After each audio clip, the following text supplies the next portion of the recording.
Alright, so psychological disorders that have no real biological explanation. It's all just questionnaires. I want to have my thoughts on borderline personality disorder and how I think it was formed, how I think it can be formed.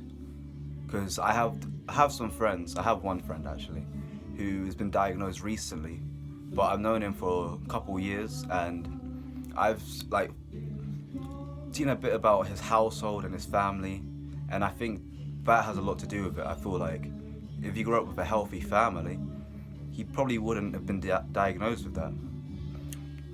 I think borderline personality disorder can be caused mainly by parents who use their kid as an object rather than a subject. So what I mean by this is they don't have the kid to look after the kid and be there for the kid's needs and watch it grow. They have the kid so the kid can look after them and help them grow. Or sometimes not even grow, sometimes just distract themselves. A good example of this is, if you've seen the short film Opal, this is actually what brought it to my attention, where the people in the house, first the father, he's just sat there in a reflection chamber, sat there surrounded by mirrors, and he won't even look at his daughter. And when he does see a little bit of her, he critiques it, and it's just narcissism. He's using the child to project his insecurities. He's using the child to project the fact that he doesn't feel beautiful. And then he critiques the child by making her feel less beautiful to bring himself up. And the mother, she's an alcoholic, she's a drug addict, and she uses the child as an emotional support, as a therapist. And I think what this does is, when it's happening from a young age all the way up, it's not something that happens later on, it happens since they were born. I think what this does, it doesn't allow the child to actually become a person. The child doesn't become a person, it becomes an object. It becomes something that other people use for their benefit. The child learns that it should just sit and listen, it shouldn't be itself. So that's why I think when people go out to the real world after being in these households where the parent is so demanding, the parent wants all this attention, the parent wants all this support, and because this parent wants so much, they don't actually see their child for who the person they are. They don't actually see the person within the child. They see the use of the child. And I think doing this, the child doesn't learn how to be its own self. It learns that it's used. So when it goes out to the real world, it doesn't have a sense of self. That's why they can be easily manipulated, and they literally find whole new parts of their personality, and they think they got split off personalities.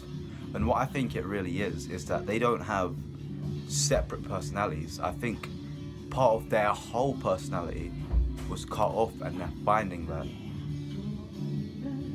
And when they find it, they get diagnosed with having borderline personality, multiple personalities, when in reality that's just part of their one whole personality that was just not allowed to grow, that was not nurtured to grow because they didn't care about the child's growth. I've seen this in myself as well, where I don't want to talk about a lot about my childhood, but I was that sort of person who had no personality in the real world. I was just shy, I was afraid, and I was just a good boy, just a good little boy who just sat there and was quiet. And as I got older, it really affected me. Found it really hard to socialize, had really bad social issues. I really struggled in school, mainly because of the social aspect and the way things were at home. I really, really struggled to actually just be a student and to fit in and all this stuff. It was later around probably when I was 16, that's only 2 years ago, but I actually went out and actually started putting into work putting work into like getting my social skills up and developing itself. Yeah? Hey, one sec. See, I don't want to talk too much about this. I'm not a professional or anything, but this is just an idea of where I think it could be formed from. Yes, I heard you. I'll be there in a sec. I'll be there in a sec. Jeez. Yeah. So yeah, no, because they haven't got any like real biological explanation. But one thing, I don't think it's bad to diagnose someone, but I think it's bad to diagnose someone with the idea that the diagnosis is irreversible.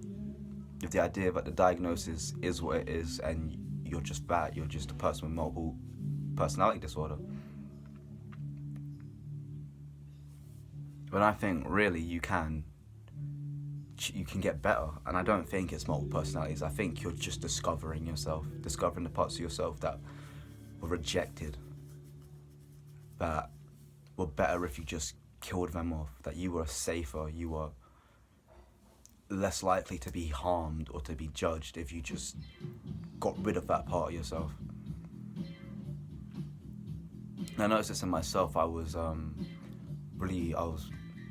My brother had quite a traumatic childhood. We had different dads, and his dad really was violent at a young age. So when he was here, he projected that, and we were the smaller people, so he was violent against us. And I wouldn't say he was violent. It was mainly more verbal abuse, but it would sometimes get physical. But it would always be physical threats. So I guess I killed off that part of myself that was that aggressive person who will sort of stand up for himself, because I learned that standing up for myself gets me fucked, gets me beaten up, gets me. It's just, if I stand up for myself, bad stuff will happen, and I learned that from a young age. So really found it, still today, I find it really hard to stand up for myself. I'm a lot better at it now, but obviously, because I learned from a young age that part of myself who was like the alpha male, who could stand up for himself and who wasn't being pushed over, was just killed off, because I learned that part of myself is detrimental in my environment. So I must kill it off, otherwise I'll keep getting repeatedly hurt. And I'm still learning to get that part back now, I can't lie. And yeah man, a lot of this, that's just one example. But yeah, no, that's just my critique. Just say it about it, I don't know.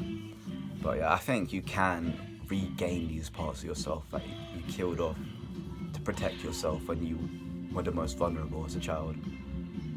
Or even later in life, I'll be honest, you can kill off parts of yourself later in life. Maybe something really traumatic happens, but you're older. And then maybe for 10 years after that, you completely kill a part of yourself because, I don't know, maybe you was out dancing or something, having a really good time. And then, I don't know, you got drugged and raped, and then you realize, oh shit, kill that part of yourself who's fun and has a good time, because I don't want that to happen again. That's a really extreme example, but that could happen. Anyway, yeah, so I don't know, I just apologize. See what I mean? Just trauma and shit, bro. I'm not sorry, I'm good.